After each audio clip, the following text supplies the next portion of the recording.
Hi, my name is Mary Ellen, and I'm one of the physical therapists here at University of New Mexico Hospital. And I'm Rosemary, one of the occupational therapists here at UNM Hospital. And today we're going to discuss what to expect after your total hip replacement.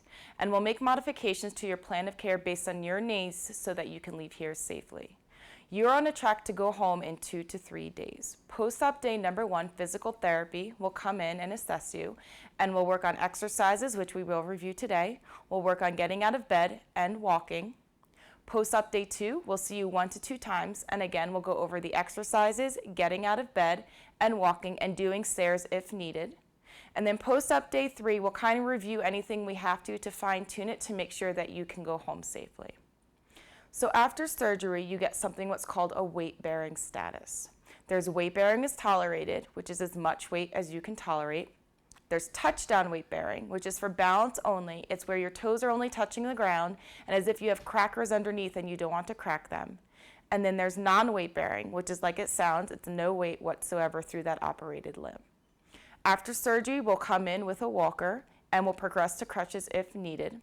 We recommend that while at home prior to surgery that you work on standing without using that leg that's going to get surgery on it, just in case the doctor does have you as non-weight bearing. So basically, if my right leg is the one that had surgery, having it out and just working on standing. And also we have you do this in addition to that because of the fact that your non-operated limb and your arms you're really going to rely on after surgery while that leg is healing. So the next thing we're going to do is we're going to go over the exercises that we'd like you to start now. And Rosemary's going to demonstrate them for me. So we're going to say that her left leg is her operated limb, but we do want you doing the exercises on both legs. Because as I said, your non-operated leg, you're going to really rely on it while that operated hip is recovering. So the first one's what's called ankle pumps. It's where you're going to move your ankles up and down. And you can do one at a time or you can do them together, whatever your preference. The next one's something called quad sets. That's where you're going to tighten your thigh muscle so it's as if you're pushing your knee into the bed. And you can see this muscle tightening on Rosemary. And again, you can do this together. You could also do it with the next exercise, which is called gluteal sets, and that's where you're squeezing your bottom and then you're relaxing it. Perfect. The next one's what's called hip abduction and adduction.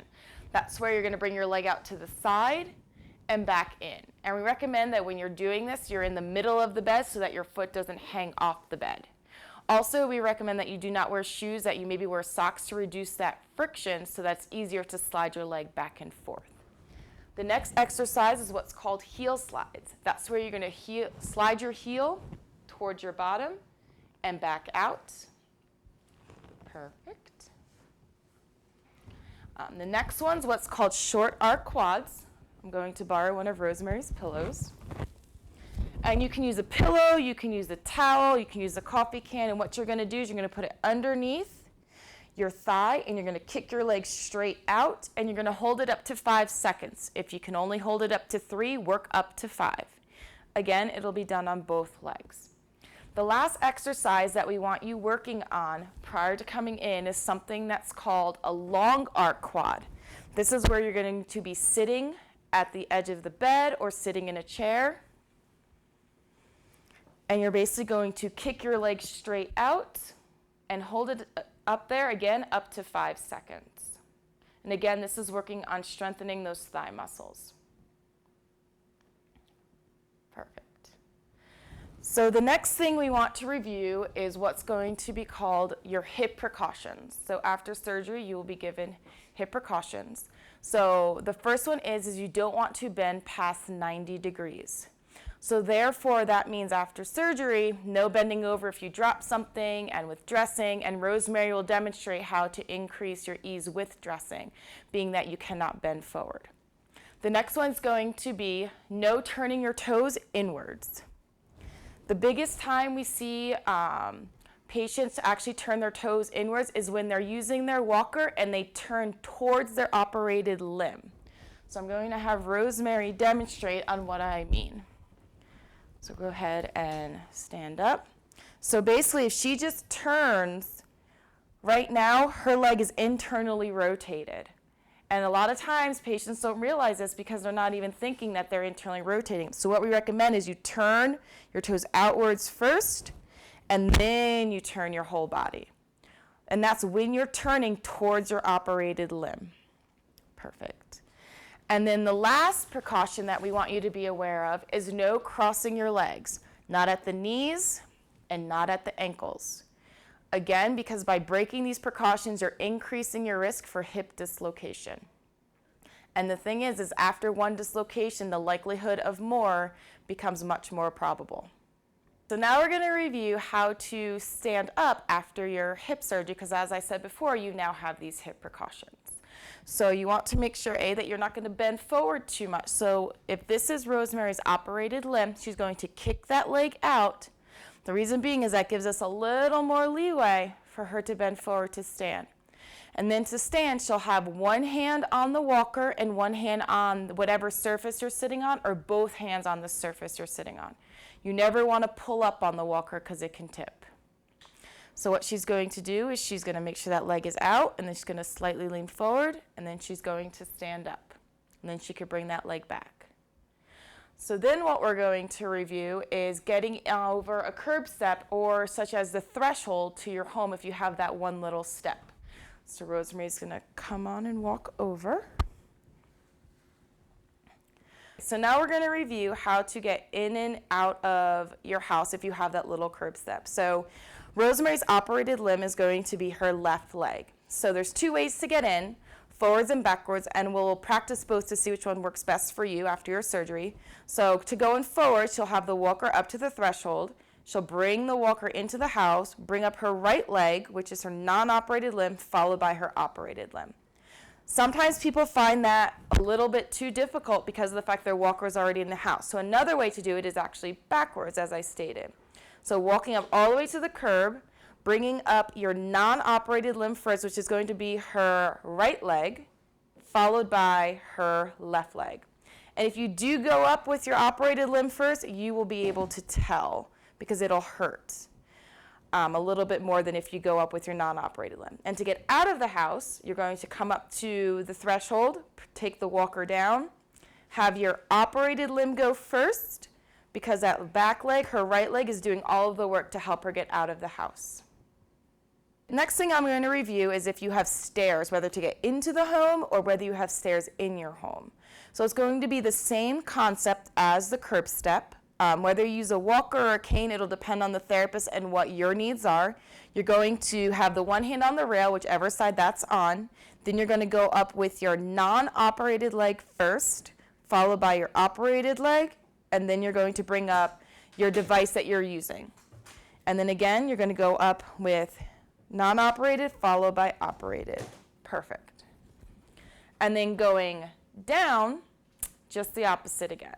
So the device is going to go first, followed by your operated leg, and then your non-operated.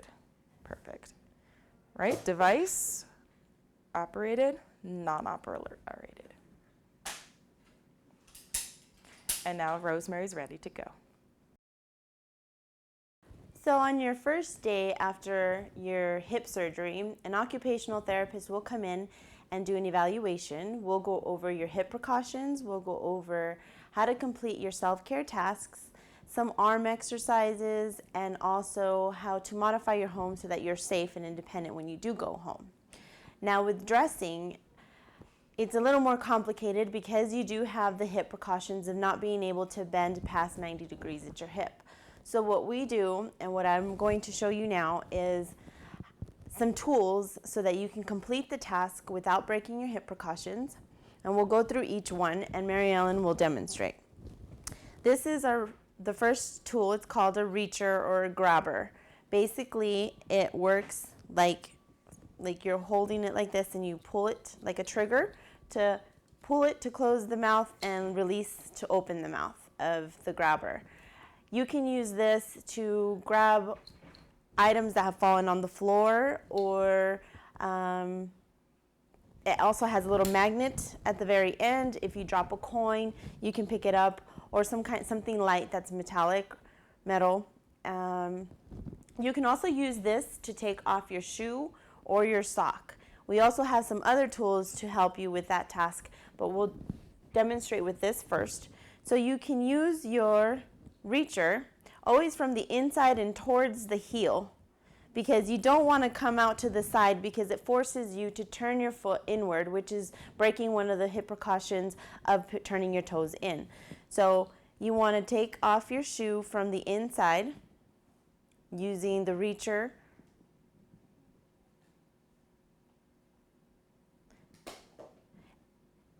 And you can also use the reacher to take off your sock. Using this knob here, you always want to start from the heel, remove it from the heel first, and once you get it somewhat off, you can use the reacher to grab it from the toes or from the top, depending. Your imagination is limitless. We'll basically cover how to do it depending on your needs. Now, she's going to go ahead and put her sock back on just normally,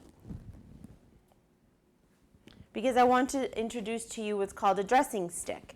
Sometimes it's a little difficult to use your reacher to remove your sock or your shoe. You can put your shoe back on, sorry. Because you really do need some hand-eye coordination. Sometimes it's a little more difficult to aim, and so what makes it a little bit easier sometimes is to use a dressing stick.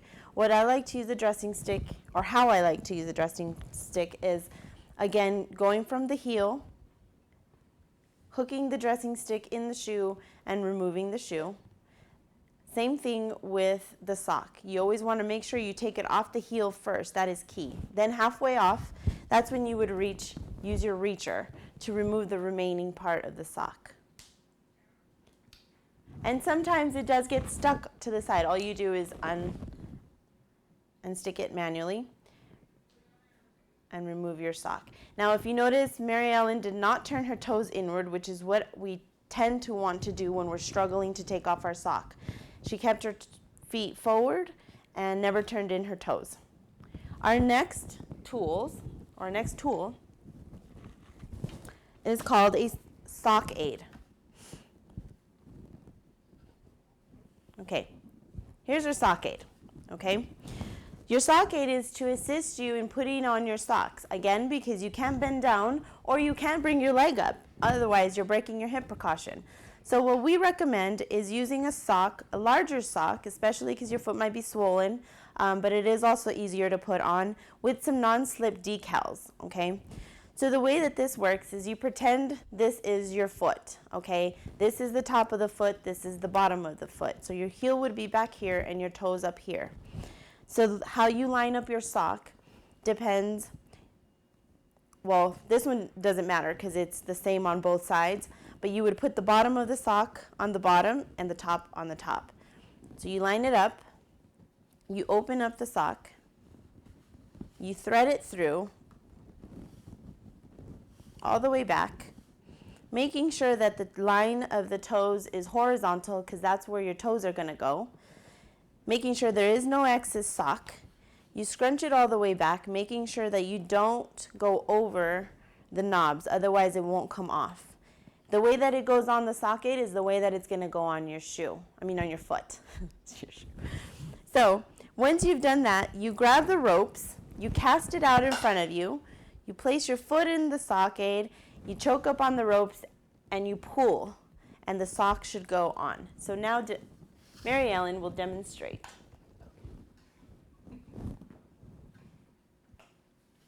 So she threads it all the way through. She makes sure that the line of the sock is horizontal. There's nothing excess. She brings it back, not over the knobs, casts it out in front of her, puts her foot in, chokes up on the ropes, and pulls until the sock is completely on. Now, if you do need to fix it, that's where you use your reacher, if you need to. I almost did it for you. Very good. So there you go. You can put your socks on, take off your socks, take off your shoes without breaking your hip precautions. Our next tool is a long handle shoehorn. So what Mary Ellen will do, will it fit with your sock? Okay. What Mary Ellen will do is she'll reach with the reacher to grab her shoe, because you can't bend down and get it yourself without breaking your hip precaution, not without the reacher. Once your foot is somewhat aligned,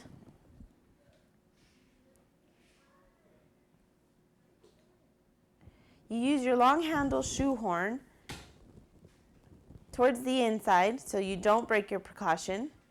Make sure it's lined up on the heel of your foot.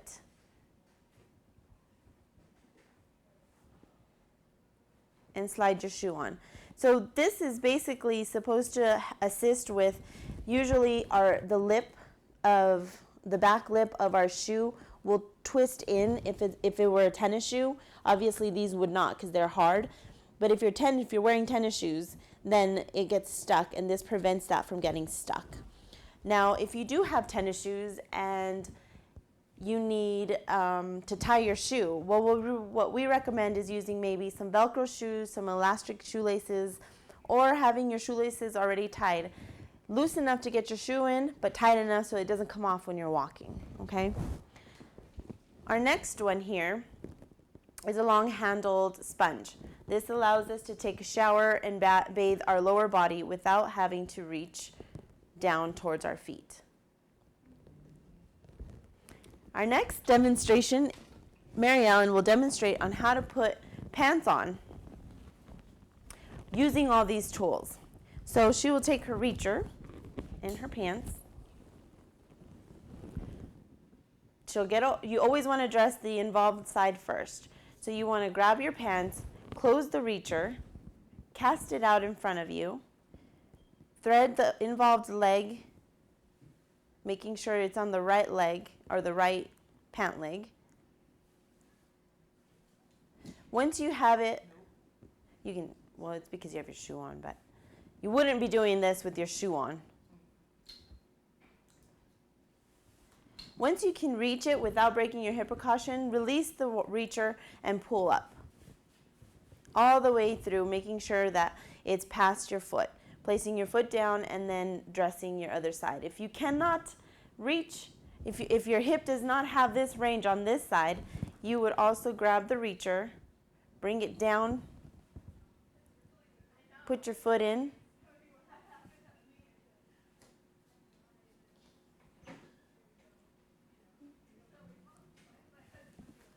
once you reach it, pulling all the way up. There's different techniques to using the reacher for your pants. That is one of them, and according to your limitations, we will teach you other ways as well to make it a little more easier and a little more efficient if you do not have help at home for your lower body dressing. Once you're here, Mary Ellen will use her walker to stand up, again kicking out her operated leg, which is her right side. One hand on the surface, one hand on the walker. She'll stand straight up. Once she's here, she will always have one hand on the walker, so she'll keep her right hand on the walker, use her left hand to lift up the left side of her pants as much as she can, even come around to the other side if she needs to, or release the hand and then keep hold on that side. And what we recommend is not some pants that you have to tie. Otherwise, you have to release the walker with both hands and tie them. We recommend you use some elastic sweatpants or just some pants that fit you at an exact fitting so you don't have to adjust them or tie them. If you do have to tie them, then I would recommend you sit back down, kicking out your involved leg, reaching back with one hand, having a seat, and then tying your pants. Very good. And that's how you use some of the tools, and we will introduce them to you in more detail and have you practice them so that you're efficient at them before you go home. So now we would like to demonstrate how to get in and out of the tub using a tub transfer bench. We don't recommend using a shower chair because the shower chair goes only inside of the shower, which still requires you to have to shift weight onto the operated leg or non-operated leg, depending on the positioning of your shower. You have to pivot, you have to lift the leg, shift weight, and still it's a little more cumbersome, and you break a lot of the hip precautions and you risk falling a lot more. So what we recommend is a tub transfer bench. The tub transfer bench goes half into the shower and half out of the shower. And I'll have Mary Ellen demonstrate how to get in and out of a tub transfer bench. So she walks up to it as if it was a chair. She turns all the way around with her walker, She makes sure that both her knees are touching on she feels the tub transfer bench on both of the back of her knees. She kicks out her operated leg, which is the right. She reaches with one hand, not on the backrest of the tub transfer bench, but down to the seat. If you reach here, you risk it tipping over. She sits down, places her walker within reach. You don't want to toss it out, otherwise you won't be able to reach it when you're done. She scoots back a little bit. She starts to pivot over to the right. Now, so that she doesn't break her hip precaution, she leans a little bit farther back and brings that leg in. She can assist it with her hands, or if you are strong enough, you can lift it on your own. Then she brings in the other one and scoots in, using the armrest to pull herself or the grab bar. Now, if you're not able to get that leg over the height of the tub, Mary Ellen can demonstrate, and there's different types of these, but this is called a leg lifter. And the leg lifter allows her to be able to lift the leg without having to use the